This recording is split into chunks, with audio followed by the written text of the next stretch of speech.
तो जिस पुल के नीचे मेरा बच्चा दब के मर गया, उस पुल के पैसे आपकी पार्टी ने खाए, आपने खाए, राइट? गलती हो गई हमसे। गलती हो गई।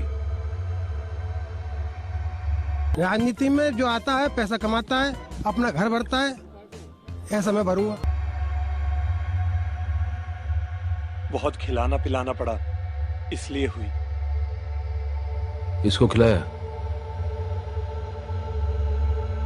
जो विकास कार्य के लिए पैसा आता है उसमें 25% तो होता ही है, ये है। और कई तरह से काम होते हैं। मैंने खाया, मैंने खाया, मैंने खाया, मैंने खाया, हद से ज्यादा खाया। पार्टी फंड के लिए खाया, अपने लिए भी खाया, लेकिन आज तक कोई पुल गिरा नहीं। This is just an accident. जी हाँ, यही है सियासत की असली तस्वीर। सरकार भ्रष्ट है, ये सच नहीं है।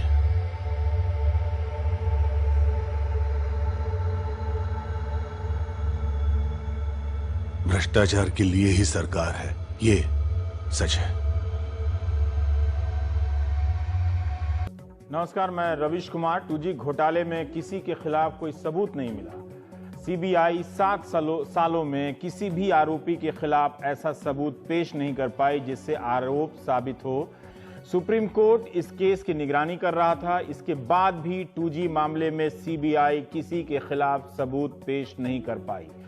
तो ये जो अखबारों में, टीवी पे खबरें सुनने में आती हैं, 70,000 करोड़, 1 लाख करोड़, 2 लाख करोड़, ये अजीब सी इम्पॉसिबल रकम ये असल में एग्जिस्ट करती है कि 2G मामले में सरकारी खजाने को 1,76,000 करोड़ का नुकसान पहुंचाया गया।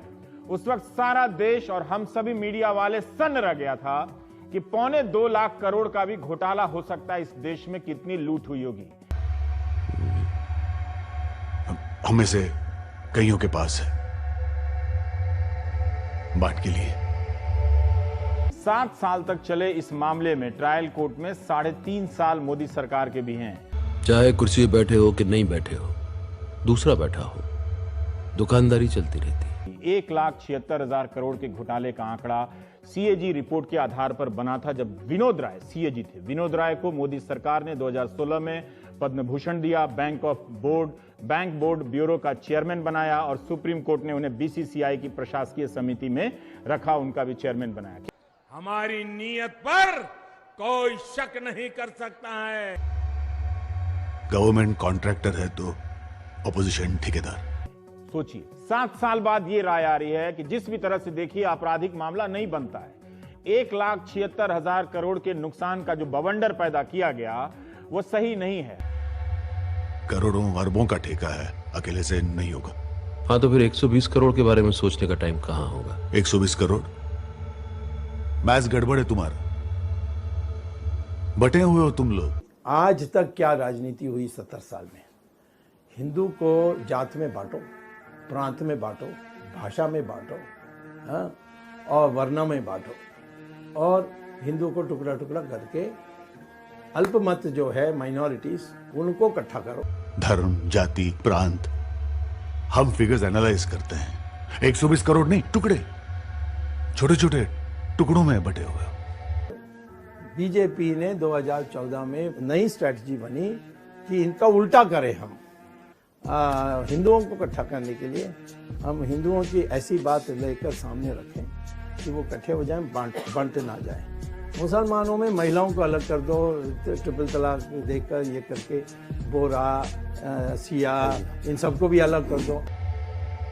लकड़ी का बंडल नहीं, अलग अलग लकड़ियां जो टूट जाती हैं आसानी से। हिंदुस्तान हम 25 करोड़ है ना, तुम 100 करोड़ है ना। 15 मिनट के लिए पुलिस को हटा लो, बता लेंगे किसमें हिम्मत है, कौन ताकतवर है। अगर एक हिंदू को मारेंगे तो 100 को हम भी मारेंगे। उस फॉर्मूला में हमें मेजॉरिटी मिली। ये गवर्नेंस ये सब कहने की बात है, उस पर नहीं जीते। तभी तो हम तुम्हें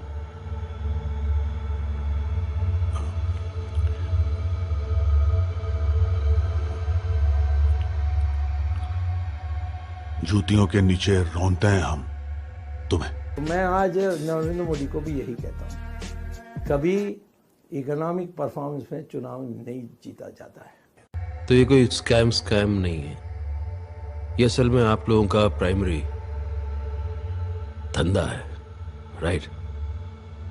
लेकिन हम लोगों को खुश करने के लिए भी तो आप बहुत कुछ करते हो। हाँ, यूनिफॉर्म तक पहनते हैं। देखो, जीन्स पहने हुए हम में से किसी को देखा है कभी आज तक?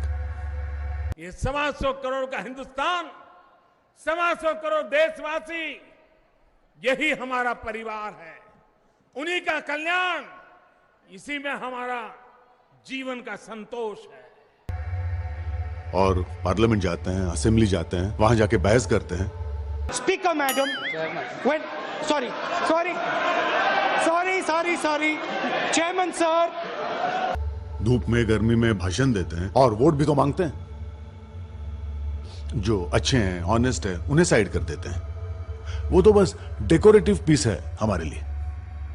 पावर उन्हीं के हाथ में है जो कमा के दे सके। भाई इतना बड़ा हिंदुस्तान में 125 करोड़ जनता को बेवकूफ बना के कोई बंदा प्रधानमंत्री बन जाता है, तो उसमें कोई ना काबिलियत तो होगी जनता को बेवकूफ बनाने की, तो मैं भी बेवकूफ बनाऊंगा। और वैसे गलती तो तुम्हारी है। हम सपने दिखाते हैं लेकिन तुम देखते हो, सच्चाई दिखती ही नहीं है। जनता को आप मूर्ख समझना बंद कर दीजिए।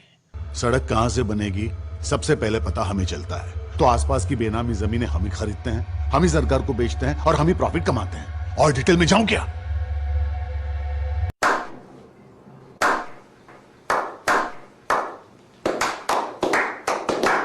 और ये डंडा, पुलिस, कॉन्स्टिट्यूशन, वो बस तुम लोगों को डराने के लिए। मेरा तो सब खत्म हो गया, मेरे तो किसी काम की नहीं है बातें।